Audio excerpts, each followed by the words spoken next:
औज़ुबिल्लाहिमिनश्शैतानिर्रजीम बिस्मिल्लाहिर्रहमानिर्रहीम। प्रोफेसर सईद अमराट साहब आपकी खिदमत में हाजिर। अस्सलाम वालेकुम नाज़रीन। इंसान के 3 स्टेप या 4 स्टेप होते हैं।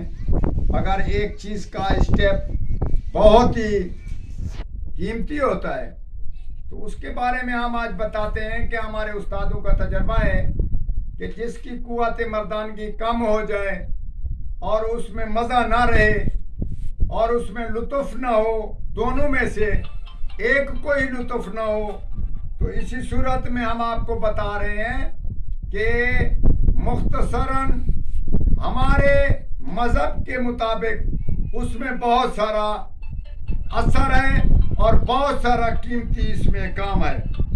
तो इसी सूरत में हम आपको बता रहे हैं कि नक्श यासीन शरीफ का कहीं से भी आप लिखवा लें या हम पेश कर देते हैं, उसको देकर आप लिख लें और उसको अर्क गुलाब और रूह केवड़ा से मिलाकर उसको हल करके आप इस्तेमाल पी लिया करें।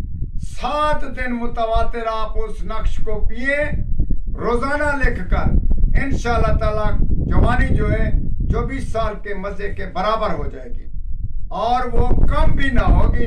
बूढ़े आदमियों के लिए, शुगर वाले आदमियों के लिए, या जिसकी जवां मर्दी कम हो गई है, उसमें मजा तक नहीं रहा, तो इसी सूरत में ये एक नायाब और बेहतरीन तोहफा हमने आपको पेश किया। आप इससे जरूर फायदा हासिल करें। इसमें ना पैसा लगता है और ना ही कोई ऐसा वक्त लगता है। तजर्बा करके देखें और हमारे हक में दुआ करें। वस्सलाम।